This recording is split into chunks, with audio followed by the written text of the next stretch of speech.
Assalamualaikum warahmatullahi wabarakatuh. Oke, jumpa lagi sahabat hebat semuanya. Kita langsung to the point saja. Bagaimana cara menghitung retensi ataupun seberapa lama sebenarnya penonton pada channel kita yang menonton video tertentu itu kira-kira seberapa lama sih orang-orang tersebut ataupun penonton-penonton tersebut menonton video kita. Dan untuk menghitung seberapa lama penonton ataupun gimana ya, ataupun ya intinya seberapa lama penonton tersebut menonton video kita bisa melihatnya pada analitik. Sebenarnya Anda buka analitik Anda di bawah dan Anda bisa perhatikan ini adalah yang disebut dengan retensi video. Walaupun di sini saya tidak tahu sih sebenarnya ini retensi ini letaknya di mana gitu, tulisannya gitu, karena yang saya ketahui ini berhubungan dengan retensi.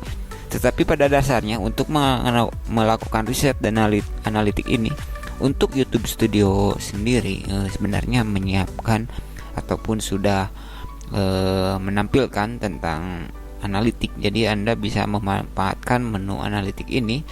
Kemudian sebenarnya pada bagian atas ini ada beberapa menu yang bisa Anda pelajari, tetapi di sini saya lebih tepatnya sebenarnya saya tidak akan menjelaskan secara menyeluruh untuk analisis channel ini karena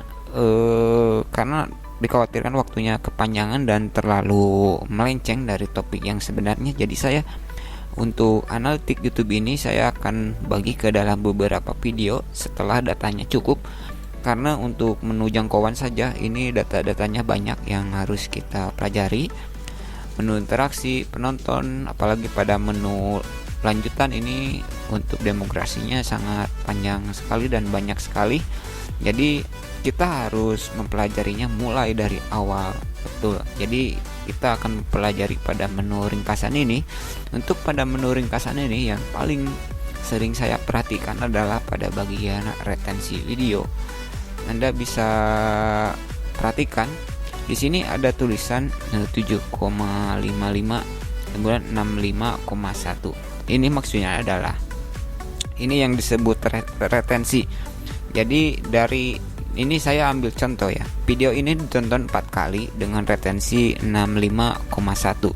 Jadi maksudnya ini apa? Jadi maksudnya contohlah misalkan ini videonya durasinya 10 menit. Kemudian ada 4 orang yang menonton, dan dari 4 orang tersebut apakah 4 orang tersebut menonton video kita yang 10 menit tersebut habis ataupun hanya beberapa detik saja ataupun hanya beberapa menit saja. Jadi misalkan jika 4 orang ini menonton full habis, jadi video kita 10 menit ditonton habis, jadi ditonton full beres semuanya gitu maksudnya dari 10 menit tersebut, maka retensinya akan bernilai 100. Jadi jika video kita ditonton habis mulai dari awal sampai akhir, maka seharusnya retensinya mencapai 100%. Maka ini saya ambil contoh. Ini retensinya 4 dari 4 orang ini retensinya 65,1, dengan artian bahwa kemungkinan saja ada dari 4 penonton ini yang mungkin ada yang 1 dari sampai 2 penonton menontonnya habis, atau kemungkinan ada yang dari 2 penontonnya hanya menonton setengahnya. Jadi ini persentasenya kira-kira seperti itu. Jadi dari 4 penonton ini jika dikalkulasikan, maka retensi video ini memiliki retensi sekitar 65%, kira-kira seperti itu. Dan yang jadi pertanyaannya, mungkin ini pertanyaan yang sebenarnya yang lama, yang sebenarnya yang sudah saya ketahui. Dan menurut saya pribadi untuk retensi video itu saya mengejarnya sebenarnya minimal di bawah ambang 20. Sebenarnya yang bagus itu minimal 25%. Di sini ada yang dari 7 penonton ini retensinya hanya 23%. Ini ada kemungkinan juga ini mungkin karena kalaupun ada salah satu penonton yang menonton video kita hanya menonton beberapa detik, itu juga YouTube akan menghitungnya sebagai view, dan itu juga akan mengurangi retensi.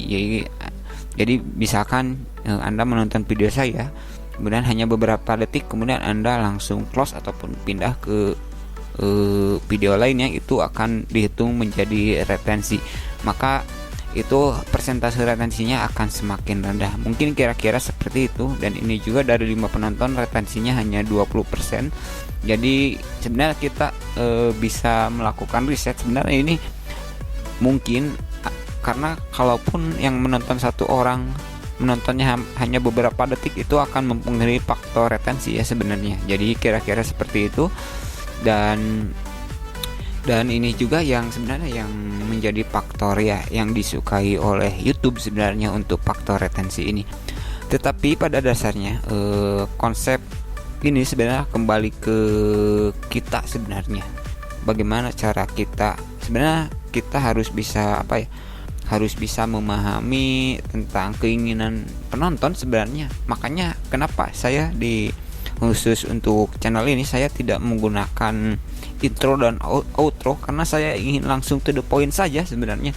Jadi saya ingin menjelaskannya to the point saja, tidak ada perlu embel-embel, tidak perlu ada di dalam videonya, tidak perlu ada saya untuk minta subscribe ataupun minta komen. Karena untuk saya pribadi saya tidak akan memaksakan penonton untuk subscribe channel saya, karena saya kalaupun ada yang subscribe alhamdulillah, kalaupun tidak ada, tidak apa-apa, karena inilah bentuk perjalanan saya. Karena dari beberapa channel yang saya bangun, saya tidak pernah jarang mengemis subscribe ya, karena saya seikhlasnya saja. Karena pada dasarnya kita ini berusaha saja, karena untuk hasil akhir sebenarnya kita serahkan kepada yang di atas saja. Karena pada dasarnya tidak ada orang sukses yang langsung sukses, karena semuanya karena semuanya berawal dari nol. Karena saya aja untuk membangun channel yang baru ini perjalanannya memang masih panjang sebenarnya, dan masih panjang, berbeda dengan channel-channel yang lainnya yang sudah saya bangun. Itu untuk subscribe saja kan sudah pada banyak, ada yang puluhan ribu, ada yang ribuan. Itu lebih karena itu juga perjalanannya memang tidak mudah sebenarnya. Jadi khusus di channel ini saya sekedar berbagi sharing dan ataupun berbagi pengalaman apa yang sudah saya rasakan sampai saat ini. Jadi untuk retensi ini sebenarnya tidak mudah kita untuk jadi pada dasarnya kita harus bisa memahami keinginan penonton sebenarnya. Kadang saya sendiri sebenarnya tidak bisa mendebak. Kadang ada orang yang ingin langsung to the point saja, kadang ada orang yang ingin menonton video itu santai saja tetapi mudah dipahami. Jadi pada dasarnya penonton itu memiliki kriteria masing-masing, tetapi yang penting apa yang kita sampaikan itu lebih terlihat. Dan saran saya untuk membangun channel, usahakanlah jangan terlalu banyak bahas ini itu gitu. Misalnya di sini saya membahas tentang retensi, jadi fokuslah satu-satu ya, karena saya juga tidak akan berani menjelaskan tentang ini jangkauan, interaksi maupun hal lainnya, karena saya lebih dominan menjelaskan per aspek dulu ataupun satu-satu, biar tidak terlalu melebar ke sana ke sini sehingga nanti malah tidak dipahami oleh penonton maksud dari video tersebut. Jadi mudah-mudahan untuk retensi ini bisa Anda pahami, dan mohon maaf jika masih banyak kesalahan dari saya, terutama cara penyampaiannya, karena inilah saya. Karena di sini saya menggunakan gaya bahasa sendiri karena saya tidak ingin meniru orang-orang lain. Jadi pada dasarnya kita pun harus berani menggunakan kriteria kita saja sebenarnya. Kita bawa enjoy saja, kita jangan bawa berat saja. Kita jangan menjadi beban untuk membuat konsep konten YouTube gitu. Kita bawa happy saja, karena semuanya itu berasal dari nol, karena kita untuk membangun channel saja tidak mudah, dan ini juga saya membangun channel dari nol. Jadi saya jadi pelan-pelan dan selalu ikuti channel ini untuk tahap demi tahap. Cara saya membangun channel berbulan-bulan bahkan bertahun-tahun. Oke, sekian dulu apa yang bisa saya sampaikan, dan assalamualaikum warahmatullahi wabarakatuh.